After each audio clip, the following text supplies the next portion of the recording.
Hello students, welcome to Reddy's classes. Hope you are safe at home. As we were studying metallurgy, in the last session I talked about some concentration of ores. Now we shall start with the separation methods. The first separation given below here is separation based on gravitation. Okay, in the first chapter gravitation we studied some aspects of gravity. Here also we are going to use the same. The heavy particles of ores can be easily separated from the light particles of gangue. What do you mean by gangue? They are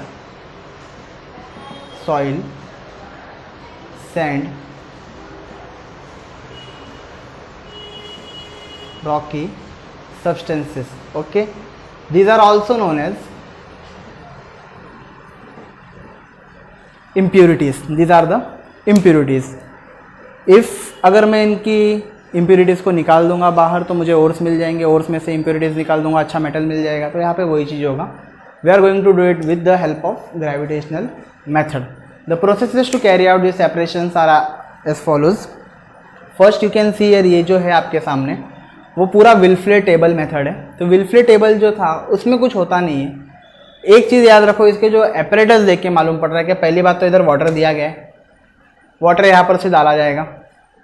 जो भी ओर है वो powder है, powder किया गया है ओर का, उसको यहाँ से डाल दिया जाएगा. ओके, इस पॉइंट से, इस पॉइंट से और इस पॉइंट से इसके अंदर ओर डाला जाएगा. सेकेंडली, ये जो स्लिट्स है, वुडन राइफल्स बोलते हैं इसको. क्या बोलते हैं?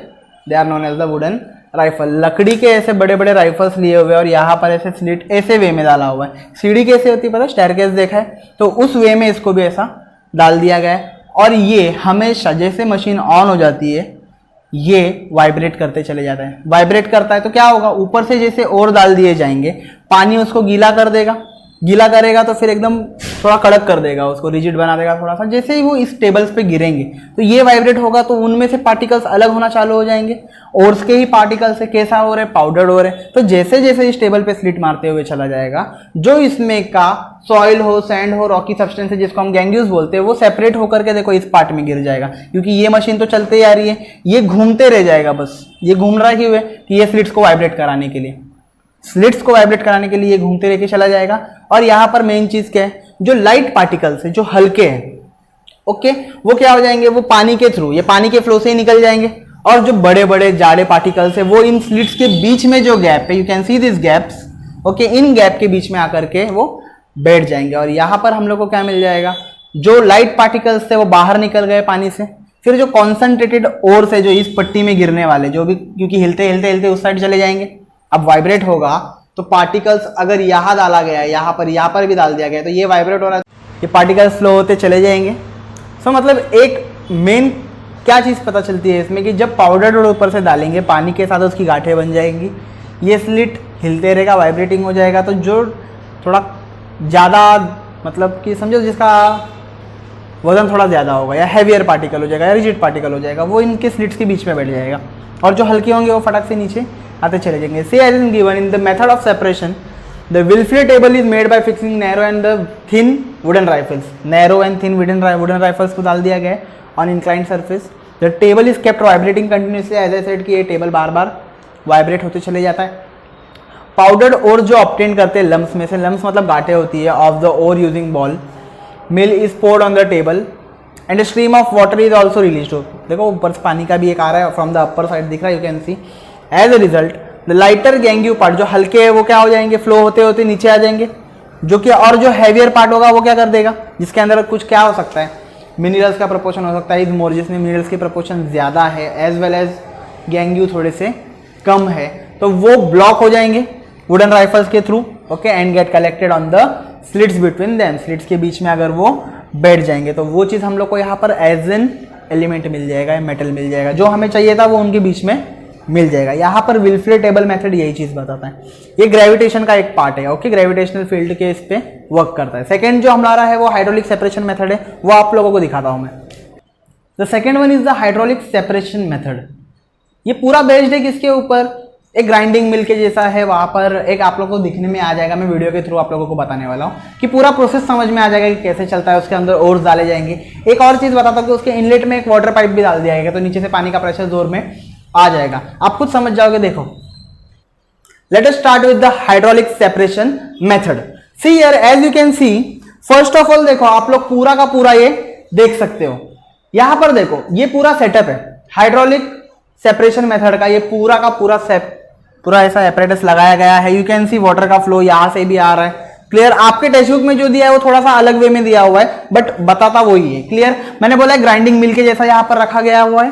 Clear, there is difference in gravities, gravities के बीच में डिफरेंसेस है। Clear, see here first of all gravities के डिफरेंसेस है, ores and the gangue part को अलग करना है। किसको? ओर्स को अलग करना है, और जो उसमें से गैंग पार्ट है, गैंग पार्ट मतलब क्या? वो है जो कि सैंड हो सकता है, सॉइल हो सकता है, या रॉकी सब्सटेंसेस हो सकते हैं, उसको अलग कर दूंगा, मुझे ओर्स मिल जाएगा। समझ में आ रहा है? यहां पर इतना ही चीज करना है। Clear, it is therefore a type of gravity separation, इसलिए इसको क्या कहा जाता है? ग्रेविटी सेपरेशन मेथड कहा जाता है। आगे इसमें और एक चीज है, देख लो किस वे में चल रहा है ये, कि पूरी ग्राइंडिंग के वे में ये पे चल रहा है। ओके, ये हिलते हिलते देखो पानी का भी इनलेट है, हैवी पार्टिकल्स भी देखो किस साइड मूव हो रहे हैं। क्लियर, तो आप देखो ये एग्जैक्ट यहां पे वो बताने वाला है कि कैसे चल रहा है। सी this is not in your syllabus, ये जो आपका दिया हुआ है कैसेटराइड, ये आपके सिलेबस का पार्ट नहीं है। क्लियर, तो अब मैं जो बता रहा हूं उस पर ध्यान दो। सबसे पहले तो ये जो आप देख सकते हो, सबसे पहले हाइड्रोलिक सेपरेशन मेथड है वो मिल के प्रोसेस पर बेस्ड है। ओके, थोड़ा सा मिल के जैसा दिखता है, ये ग्राइंडिंग मिल के जैसा थोड़ा सा दिखता है। अब क्या हो जाएगा, ऊपर से ये लोग क्या करेंगे, ओर्स को नीचे डालते चले जाएंगे। क्लियर, क्या करेगा उसके बाद, ये मेथड विल्फ्रे टेबल से भी थोड़ा सा अलग मेथड है। क्लियर, यहां पर भी क्या होता है, वॉशिंग ऑफ ओर्स होता है। क्या होता है, ग्रेविटेशन के जितने भी प्रोसेस है वहां पर ओर्स को धोया जाता है। क्लियर, उसके बाद इस ओर्स को ग्राउंड किया जाता है, फाइन पाउडर बनाया जाता है और बॉल मिल में डाल दिया जाता है। ओके, जैसे मिल्स में ऐसे डाल देंगे तो आगे क्या होता है देख लो।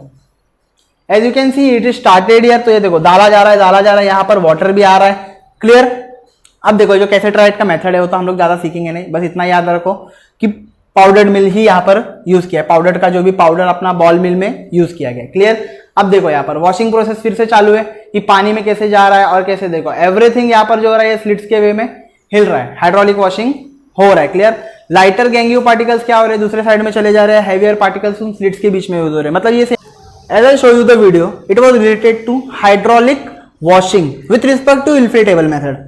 This here is what, hydraulic separation method. तो अब इसके फोटो को देख करके आप समझ जाओगे होता क्या है। हाइड्रोलिक सेपरेशन मेथड पूरा का पूरा मिल के वर्किंग के ऊपर बेस्ड है, मैंने पहले बताया। There is a tapering vessel similar to user grinding mill में, देखो यहाँ पर मैं थोड़ी देर में आपको ऊपर लेके दिखाऊंगा इमेज। आगे it opens in a tank like container, कैसे टैंक लाइक कंटेनर होता है, जो कि यहाँ पर एक टेपरिंग है लोअर साइड पर। टैंक को एक आउटलेट दिया गया है जिससे कि पानी ऊपर से नीचे आ सके, मतलब जो पानी जा सके नीचे से ओके ऊपर साइड तक, मतलब नीचे से अपर की तरफ जाएगा। क्लियर, और water inlet on the lower side, water का एक इनलेट डाला गया है कि जो लोअर साइड पर है। आगे आप इमेज में खुद देख सकते हो। फर्स्ट ऑफ ऑल क्या किया जाएगा, फाइनली ग्राउंड ओर, जिसको हम लोग ने पतला एकदम पाउडर टाइप किया है, उसको रिलीज किया जाएगा हम लोग टैंक पे। यू कैन सी यहां से इस टैंक में इसको डाला गया है। नीचे से एक पावरफुल जेट, मतलब जो मैंने वाटर इनलेट की बात की थी, वो नीचे से एकदम लोअर पार्ट से ऊपर में हाई प्रेशर से डाल देगा। तो क्या हो जाएगा, जो भी यहाँ पर गैंग्यूस के पार्टिकल्स हैं, जो भी गैंग्यूस के पार्टिकल्स है जो लाइटर होंगे, जो क्या होंगे, देखो यहाँ पर लिखा है जो भी लाइटर पार्टिकल्स होंगे, and therefore they flow out along with the water jet. जो हल्के होंगे वो बाहर निकलते चले जाएंगे। क्लियर, उसके बाद क्या हो जाएगा, water jet from the outlet on the upper side of the tank and gets collected separately, वो अलग तरफ सेपरेट हो जाएगा। और जो भी कॉन्सेंट्रेटेड ओर्स हो जाएंगे वो क्या हो जाएंगे, इस पार्ट से बाहर निकल जाएंगे। Clear, at the same time जैसे कि मैं जो बोला कि इस साइड से निकल जाएंगे, हैवी पार्टिकल जो ओर के थे वो कलेक्ट हो जाएंगे कहां पर, बॉटम में, नीचे जाके कलेक्ट हो जाएंगे, जो कि lower side of the tank है। टैंक का लोअर साइड मतलब यही पार्ट हो गया। इन शॉर्ट यहां पर क्या हो रहा है, this method is based on law of gravitation, law of gravitation पर ही बेस्ड है, where in particles of the same size are separated by their weight with the help of water. पानी के हेल्प से वो पार्टिकल जिनका wait अलग अलग है, मतलब उनके साइज अलग है, वेट अलग है, उनको इसी मेथड से उन लोगों को सेपरेट करने आ गया। मतलब पाउडर्ड पार्टिकल्स अलग साइड चले जाएंगे, थोड़े से अच्छे ओर्स वाले पार्टिकल्स अलग साइड चले जाएंगे। Secondly we have the magnetic separation method. Magnetic separation method दिखाता हूं। So the magnetic separation method, यहां पर देखो, this method requires an electromagnetic machine. क्या लगती है, इलेक्ट्रो, पहले मैं यहां पर दिखा देता हूं, उसके बाद में इसका वीडियो शो करूंगा मैं आप लोगों को। इसमें क्या इलेक्ट्रोमैग्नेटिक मशीन यूज की जाती है। The main part of this machine, machine के दो ही पार्ट है, एक आयरन का रोलर है, क्या है, आयरन रोलर है, कन्वेयर बेल्ट है, क्या है, कन्वेयर बेल्ट दिया हुआ है, जो कि बार बार कंटिन्यूअसली घूमती रहती है, ये कन्वेयर बेल्ट है। ओके, ये ऐसा घूमते रह जाता है। Clear, one of the roller is non magnetic, देख रहे हो एक जो रोलर है वो नॉन मैग्नेटिक है, एक जो है वो मैग्नेटिक रोलर है। क्लियर। मैग्नेटिक रोलर क्या करेगा, जो मैग्नेट के पार्ट है उसको अवलोकन के ऐसा मैग्नेट के साथ चिपका लेगा और वो दूसरी तरफ गिरेंगे, और जो मैग्नेटिक है नॉन मैग्नेटिक है वो दूसरे साइड चले जाएंगे। जो चिपक जाएगा वो यहां गिरेगा, जो नहीं चिपकेगा वो बाहर जाएगा और इन कलेक्टर्स में जाके गिर जाएगा। क्लियर। देखो one of the roller is non magnetic while the other is electromagnetic, मतलब इलेक्ट्रिसिटी का भी यूज यहाँ पर किया गया है। चैप्टर नंबर 4 में इफेक्ट्स ऑफ इलेक्ट्रिक करंट में इलेक्ट्रोमैग्नेट्स के बारे में बताया। Clear. The conveyor belt moving around the roller, जो कि नॉन मैग्नेटिक है, पहली बात किसकी कर रहा है, नॉन मैग्नेट की है। Clear. Made up of leather और ब्रास, किससे बना हुआ है जो कन्वेयर बेल्ट है, या तो उसमें लेदर यूज किया या तो ब्रास यूज किया गया है। सेकेंडली पाउडर्ड ओर डाला जाएगा ऊपर से, देखो यहां से जितने भी पाउडर्ड ओर रहेंगे वो यहां से डाल दिए जाएंगे। क्लियर। पाउडर्ड ओर यहां से डाल दिए जाएंगे। आगे क्या करेगा, कन्वेयर बेल्ट उसमें से यहां से निकल के यहां पर जाएगा। उसके बाद near the non magnetic roller 2 collector vessels are placed below the magnetic roller, magnetic roller के पास 2 कलेक्टर रखे गए। जो मैग्नेटिक पार्ट होगा वो यहां पर गिर जाएगा, जो नॉन मैग्नेटिक होगा वो दूसरे कलेक्टर में गिर जाएगा। इसी वे में जैसे मैंने बोला, the particle of the non magnetic part in the ore are not attach, वो चिपकेंगे नहीं towards the magnetic roller, therefore they are carried further, आगे लेके चले जाएंगे along the belt and fall in the collector vessel. Clear. इस vessels में चले जाएंगे। उसी टाइम पर वो पार्टिकल जो मैग्नेटिक इंग्रेडिएंट को पकड़ लेता है तो वो इसके साथ चिपकते हुए आ जाएंगे और इसमें गिर जाएंगे। बस यही चीज है।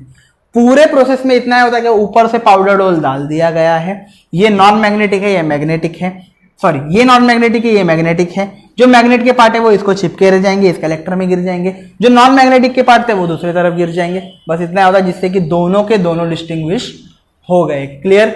इससे हम लोगों को क्या पता चल जाता है, इस वे में the magnetic and non magnetic ingredient in the ore can be separated depending on their magnetic nature. क्या मैग्नेटिक नेचर के है या नहीं, उसके ऊपर ये चीज डिपेंड रह जाती है। और जिसके बारे में हम लोग बात कर रहे थे कि कैसेटराइट है, वो एक टिन का ओर है। किसका ओर है, टिन का ओर है। It contains mainly the non magnetic ingredient, उसके अंदर नॉन मैग्नेटिक होता है जो कि है स्टेनिक ऑक्साइड होता है SnO2, and the magnetic ingredient इसके अंदर जो होता है वो होता है फेरस टंगस्टेट FeWO4। ये इलेक्ट्रोमैग्नेटिक मेथड से हम लोग इसको अलग करते हैं। क्लियर। ये वाला आपका हो गया, ये जो आपका नया मेथड आप लोगों को सिखाया। अब जो नेक्स्ट मेथड है यहाँ पर वो है फ्लोटेशन मेथड। यहाँ पर क्या होता है, ये बेस किया गया है 2 ऑपोजिट प्रॉपर्टीज पर। किस पे, 2 अलग अलग प्रॉपर्टीज है, एक हाइड्रोफिलिक और एक हाइड्रोफोबिक, मतलब एक पानी के अंदर आने वाला और एक पानी से दूर भागने वाला। उस मेथड पे किया जाता है। Okay. Here the particles of the metal sulphides होते हैं। ओके। इसमें क्या होता है, ड्यू टू हाइड्रोफोबिक प्रॉपर्टी ये गीले हो जाते हैं। Get wetted mainly with oil, किससे किया जाता है, ऑयल से। While due to the hydrophilic property the gangue particles get wetted with water. Hydrophilic वाला उसको गीला किया जाता है बस पानी के साथ। जो हाइड्रोफोबिक है मतलब वो पानी के अंदर तो आ नहीं सकता, इसके लिए उसको किससे गीला किया जाता है, ऑयल से किया जाता है। Okay. By using this properties, इस प्रॉपर्टीज को, इन 2 ही प्रॉपर्टीज को यूज करके, कौन सी प्रॉपर्टी, हाइड्रोफोबिक जो दूर भागता है, हाइड्रोफिलिक जो पानी के साथ आ सकता है। क्लियर।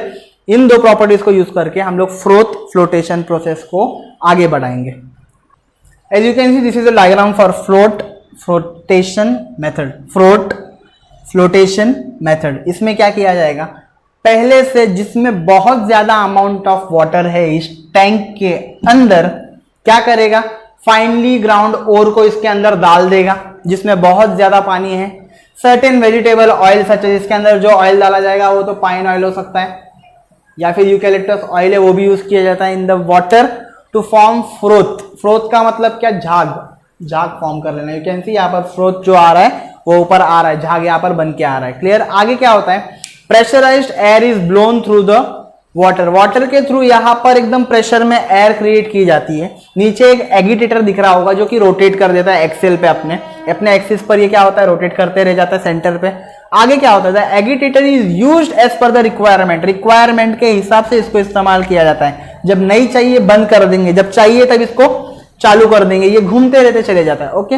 इस वजह से क्या, एयर यहां पर आते रहते हैं और एयर की वजह से क्या फॉर्म हो जाएगा, पानी में बबल्स फॉर्म हो जाएंगे, अंदर बबल्स फॉर्म हो जाएंगे। क्लियर। जो कि ऊपर जाएंगे ड्यू टू एगिटेशन मतलब घूमना, और foam is form from oil, water and air bubbles. तो क्या क्या था यहाँ पर, पानी तो था, ऑयल भी यूज किया गया था और साथ में एयर है। इन तीनों के वजह से यहाँ पर एक फोम, यहाँ पर भी एक झाग जैसी चीज पैदा हो जाएगी। Clear. The foam rise to the surface of water, कहां तक जाएगी? ऊपर तक जाएगी। क्लियर। एंड फ्लोट, ये ऊपर जाएगी फ्लोट करेगी। That is why the method is called as flotation method. That's it. यहाँ पर क्या होता है? पार्टिकल्स ऑफ कुछ सल्फाइड और होते हैं जो फ्लोट करते हैं with the form on the water and they, उसके बाद उसको अलग किया जाता है। परफेक्शनली they get wetted by the oil. For example this method is used for the concentration of zinc blende ZnS and copper pyrite. Okay, इन दोनों के लिए फ्लोटेशन मेथड का इस्तेमाल किया जाता है। अब जो भी चीजें मैंने अभी तक बताई आप लोगों को, दो चीजें यहां पर बताई है।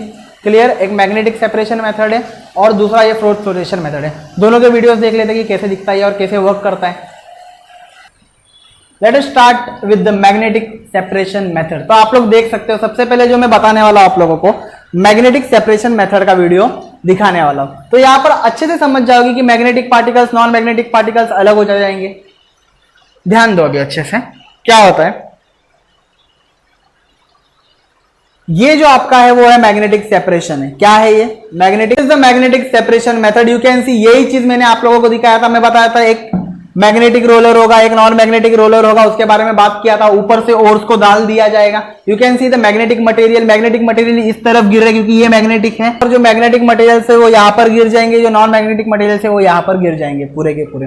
तो मैग्नेटिक सेपरेशन मेथड कुछ इसी वे में चलता है, जैसे मैंने पहले स्टडिंग में सिखाया था आप लोगों को। इसी वे में ये जब भी ओर्स को डाल दोगे ऊपर से तो वो दोनों को अलग अलग कर देगा। और मैंने उसके बता भी दिया आप लोगों को क्या क्या पार्टिकल्स ऐसे होते हैं जो मूव कराए जाते हैं एक जगह से दूसरी जगह में। क्लियर। फ्लोटेशन प्रोसेस सीखते हैं। So let us start with the flotation process. See यार, यहाँ पर दिख रहा होगा, देखो कैसे कि कैसे पूरा पार्टिकल्स ऊपर से नीचे यहाँ पर गिरते आ जाएंगे, जो और से ऊपर से नीचे डाल दिए जाएंगे। ये नीचे का एगिटेटर है। यहाँ पर मैंने जैसे बोला, हम लोग pine oil, eucalyptus oil, olive oil, इसमें से कुछ भी चीज यूज कर सकते हैं। और उस जगह की बात तो आप लोगों के सिलेबस का कंटेंट था ही नहीं। तो क्या होता है, जैसे जैसे एगिटेटर घूमना चालू हो जाता है, जितने पार्टिकल्स होते हैं वो यहाँ पर ये घूमते घूमते ऊपर झाग बना लेते हैं और ये पूरे के पूरे गैंग्यू पार्ट नीचे आके सेटल हो जाते हैं। और जो भी फ्रोथ है वो इस पाइप से लेके दिखा है आप लोग के बुक में, बस ऐसे बता करके ऐसा दिया हुआ है कि फ्रोथ जाकर के दूसरे टैंक में चला जाता है। तो ये दूसरा टैंक होता है। क्लियर। फ्रोथ पूरा का पूरा इसके अंदर चला जाता है। ओके, समझ में आ रहा है कि क्या ये जो बबल्स फॉर्म है, देखा बबल्स, एयर्स और पूरा लेकर के वो फॉर्म हो रहा था, वो यही चीजें धीरे धीरे ऊपर आ जाएगा और इस पाइप के थ्रू वो दूसरे वाले में गिर जाएगा। क्लियर। तो उसके अंदर और भी चीज थी कि सेकंड वाले में हम लोग सोडियम कार्बोनेट और वो सब चीजें यहाँ पर ऐड की जाती है, तो उसका आपको रिलेशन नहीं है। आपके स्टडिंग में इतना ही है कि फ्रोथ झाग ऊपर चले जाता है और उस वाले कंटेनर में गिर जाता है। इतनी सी मेन फ्लोटेशन प्रोसेस में आप लोगों ने उस वीडियो को तो अच्छे से देख लिया होगा कि कैसे वो करता है, फ्रोथ आके दूसरे कंटेनर में गिर जाता है। सेकेंडली अब हम लोग यहाँ पर स्टार्ट करने वाले लीचिंग प्रोसेस को। See first step in the extraction of metal, aluminium, gold and silver, ये जो भी ओर से निकाले जाते हैं उनका पहला स्टेप यही है। क्या है? लीचिंग है। इसमें क्या हो जाता है, in this method the ore is soaked, मतलब गीला करके रख दे, सोक किया जाता है इन अ सर्टेन सोल्यूशन के, किसी सोल्यूशन में उसको गीला कर देंगे फॉर अ लॉन्ग टाइम, बहुत टाइम के लिए रखा जाएगा। सेकेंडली और डिजॉल्व हो जाएगा सोल्यूशन में, क्योंकि कुछ ना कुछ वहां पर केमिकल रिएक्शन हो जाएगा, इसलिए डिजॉल्व हो जाएगा। उसके बाद में जो भी गैंग्यू पार्टिकल्स है हाउएवर डज नॉट रिएक्ट, वहां पर रिएक्ट करता नहीं है। और क्या, वो उसमें डिजॉल्व भी होता नहीं है। सो उसको हम सेपरेट कर सकते हैं। अगर डिजॉल्व हुआ नहीं है तो हम लोग उसको तो अलग कर ही सकते हैं ना, सिंपल सी बात है। For example concentration of bauxite बोलो, एल्यूमिनियम के ओर बोलो, ये सब लीचिंग मेथड से किए जाते हैं। और जब हम बॉक्साइड की बात करेंगे, अब बॉक्साइड के लिए एक और बहुत बड़ा आपके इसमें एक पूरा थ्योरी दिया है, extraction of aluminium. Extraction of aluminium का एक पार्ट है, वहां पर हम लोग आप लोगों को ये सब सिखाएंगे। यहाँ पर ध्यान लो, अभी तक बस ध्यान देना कितना है कि here bauxite is soaked in aqueous sodium hydroxide, या तो फिर Na2CO3 में डाल दिया जाता है, which can dissolve the main ingredient alumina. ये जो फॉर्मेशन ऑफ एल्यूमिनियम है वह एल्यूमिना के प्रोसेस से ही कर दिया जाता है। ओके, आगे देख। Late us start with the extraction of metals. तो सबसे पहले जो मैं बात करने वाला हूँ, एक्सट्रैक्शन ऑफ रिएक्टिव मेटल्स, जो जल्दी रिएक्ट कर जाते हैं, पोटेशियम, सोडियम, उसके बारे में बात हो रही है यहाँ पे। देखो, जो रिएक्टिविटी सीरीज में सबसे टॉप 5 के एलिमेंट्स है, जो कि है आपके पोटेशियम, सोडियम, एल्यूमिनियम, ऐसे कुछ है, वो सबसे ज्यादा हाईली रिएक्टिव मेटल्स हैं। रिएक्टिव मेटल्स की जो कैपेसिटी होती है जिससे कि वो कैटायन, मतलब पॉजिटिव चार्ज जो आयंस होते हैं उनको लूज कर देते हैं। Okay, losing, sorry, cations by losing the, cation हो जाते हैं मतलब पॉजिटिवली चार्ज हो जाते हैं, इलेक्ट्रो पॉजिटिव बन जाते हैं। कब? जब इलेक्ट्रॉन्स को वो लोग छोड़ देंगे। Clear. For example reactive metals react vigorously with dilute acid, acid के साथ फटाक से वो रैपिडली रिएक्ट कर जाते हैं टू गिव हाइड्रोजन गैस। क्या देते हैं? हाइड्रोजन गैस देते हैं। Highly reactive metals Burns bye reacting with oxygen from air, मतलब जो हाईली रिएक्टिव है जैसे सोडियम है उसको हम लोग हमेशा कैरोसिन में रखते हैं, क्योंकि अगर वो एयर के प्रेजेंस में भी आ जाएगा तो ऑक्सीजन ले करके वो वहां पर आग लगा देगा, इसके लिए उसको हम कैरोसिन में डाल दिया जाता है। क्लियर। आगे डाल दें, ध्यान दो यहाँ पर रूम टेम्परेचर पर भी देख, there extraction has to be done by electrolytic reduction, उनका जो एक्सट्रैक्शन है उनको जो अलग करना होता है वो हमें इलेक्ट्रोलाइटिक रिडक्शन वाले पार्ट से करना होता है। For example the metals sodium, calcium and magnesium, ये भी ऑब्टेन होते हैं इलेक्ट्रोलाइसिस से, क्योंकि उनको पिघलाया जाता है। क्या? मोल्टन क्लोराइड सॉल्ट्स बनाए जाते हैं, पिघला दिया जाता है। क्लियर। आगे in this process metals is deposited on the cathode, metal जितने भी होंगे वो कैथोड पर चले जाते हैं, वाइल जो क्लोरीन की गैस होती है वो पूरी की पूरी एनोड पर जाकर के बैठ जाती है। द इलेक्ट्रोड रिएक्शन, यहाँ पर इलेक्ट्रोड के रिएक्शंस होते हैं, मतलब कैथोड पर एक रिएक्शन होगा, एनोड पर एक रिएक्शन होगा। Okay. During the electrolysis of molten sodium chloride to get metallic sodium as shown, देखो मैं आप लोगों को एक रिएक्शन दिखा देता हूँ, कैथोड और एनोड का रिएक्शन आप सामने देख सकते हो। कैथोड पर देखो आप लोग देख रहे हो सोडियम में प्लस इलेक्ट्रॉन रिलीज करके रिडक्शन प्रोसेस मार दिया यहाँ पर, एनोड पर क्लोरीन माइनस में था तो यहाँ पर 2 इलेक्ट्रॉन लूज करके ऑक्सीडेशन प्रोसेस में चला गया। मतलब इतना ही जानना है यहाँ पर कि कैथोड वाले पार्ट पर मेटल जाकर बैठ जाता है, सोडियम इज अ मेटल, ये समझ में आता है, एंड एनोड वाले पार्ट पर जो है आपकी क्लोरीन गैस जाकर के बैठ गई है। That's it. अब मैंने जो बात स्टार्टिंग में की थी कि मैं आप लोगों को एक चीज बताऊंगा जो बॉक्साइट के बारे में था, तो एक्सट्रैक्शन ऑफ एल्यूमिनियम ये एक बड़ा सा प्रोसेस है। सेकेंडली ये आपके पेपर के कंटेंट का 4 मार्क है, आपके पेपर में जो इसका कंटेंट आता है वो 4 मार्क्स का कंटेंट आता है। क्लियर। तो चलिए स्टार्ट करते हैं, मैं आप लोगों को सिखाता हूँ extraction of aluminium. Late us start with extraction of aluminium. ये बहुत बड़ा प्रोसेस है, अच्छे से ध्यान देना तो समझ में आ जाएगा।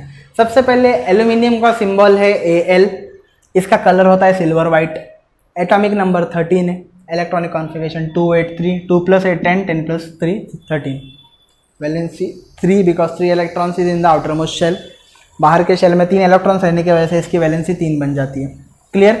अब एल्यूमिनियम के बारे में थोड़ी सी बातें कर लेते हैं। सेकेंडली एल्यूमिनियम मिलता कहाँ पर है, या फिर एल्यूमिनियम डायरेक्टली नेचर में पाया जाता है, तो वो सब के बारे में देख लो। सबसे पहले aluminium being reactive metal does not occur in nature in free state, पहली बात तो समझ में आ गई कि नेचर में फ्री स्टेट में ये पाया नहीं जाता। Secondly, aluminium is the third highly abundant element in the earth crust after oxygen and silicon.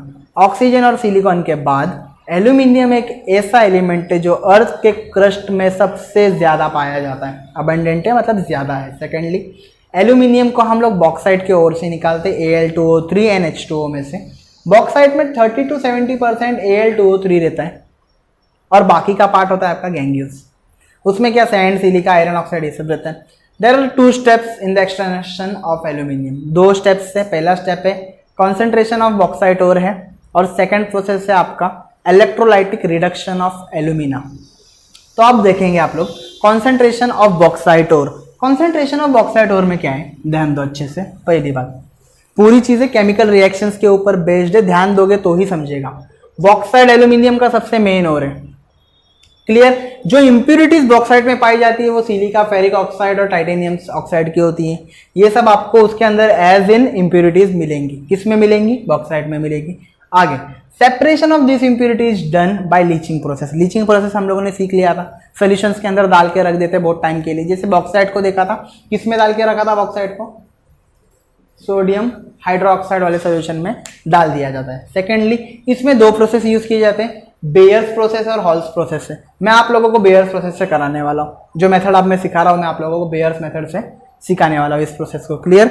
Halls process भी सेम होता है, ज्यादा कुछ हार्ड नहीं है, दोनों की दोनों सेम होता है। ध्यान दो आगे, in both this method finally the concentrated alumina is obtained by calcination. Calcination का एक प्रोसेस है, वो हम लोग आगे जाकर के सीखेंगे कि कैल्सिनेशन क्या होता है। आपको एक चैप्टर है जहां पर कार्बन कंपाउंड्स नाम का चैप्टर है, वहां पर भी कैल्सिनेशन के बारे में आप रोस्टिंग एंड कैल्सिनेशन दोनों बताया गया है। ओके, समझ में आ जाएगा, कैल्सिनेशन आगे बताया जाएगा। Okay, in the bears process, मैंने जैसे बोला मैं आप लोगों को बेयर्स प्रोसेस सिखाने वाला हूँ। The ore is first ground in a ball mill. Ball mill में डाल करके, ऐसे बॉल मिल होते हैं उसके अंदर इसको डाल करके इसको ग्राउंड किया जाता है। मतलब क्या, एकदम उसका पतला चूरा टाइप पाउडर टाइप ऐसा बनाया जाता है। क्लियर। उसके बाद उसको लीचिंग के प्रोसेस में डाल दिया जाता है। Leaching is done by heating with caustic soda. हमारा कॉस्टिक सोडा और कुछ नहीं, क्या है, सोडियम हाइड्रोक्साइड है।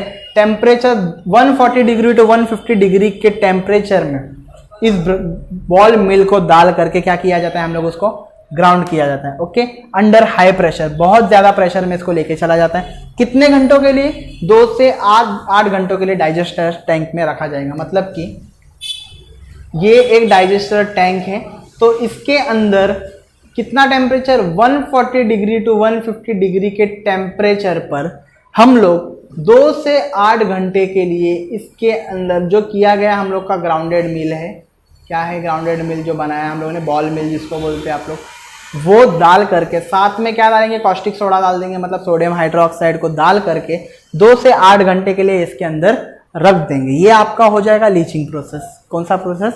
लीचिंग का प्रोसेस। आगे क्या हो जाएगा जब ये पूरा अगर टेक पार्ट करेगा? सबसे पहले जो नेचर में हम लोगों को as in form of oxide मिल जाए वो एम्फोटेरिक हो जाता है नेचर में। तो यहाँ पर एल्यूमिनियम ऑक्साइड जो यहाँ पर फॉर्म हो जाएगा वो नेचर में एम्फोटेरिक ऑक्साइड बन जाएगा। क्लियर? अब ये जो चीज की गई है, मैंने क्या यूज किया, बॉक्साइट यूज किया। बॉक्साइट का फॉर्मूला क्या था?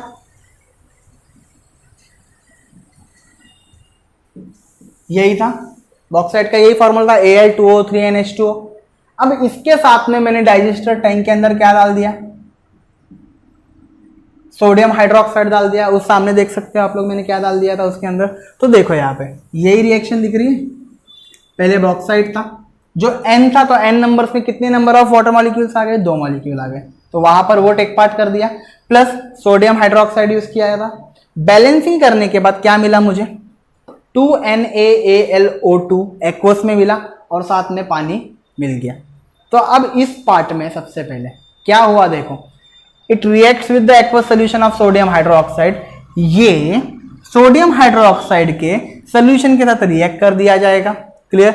जिससे क्या फॉर्म होगा, सोडियम एल्यूमिनेट। ये जो है आपका, वो है आपका सोडियम एल्यूमिनेट फॉर्म हो जाएगा। एक्वस मतलब पानी सॉल्युबल के साथ वो मिल जाएगा। दिस मीन्स अब तक क्या हो चुका है, बॉक्साइट का लीचिंग प्रोसेस हो चुका है सोडियम हाइड्रोक्साइड सोल्यूशन के साथ में। क्लियर? तो ये जो पार्ट यहां पे है, इस पे मैं अभी स्टॉप कर देता हूं। जो अगला लेक्चर लेके आऊंगा मैं, उसमें इसका पूरा का पूरा प्रोसेस लेके चलेंगे। बेयर्स प्रोसेस भी बताया जाएगा और उसमें होल्स प्रोसेस का थोड़ा सा पार्ट आएगा। तो तब तक के लिए आप लोग इस वीडियो को पूरा का पूरा अच्छे से देख लेना। इस पार्ट तक तो याद ही रख लेना। क्लियर? मिलते हैं नेक्स्ट लेक्चर में। Thank you.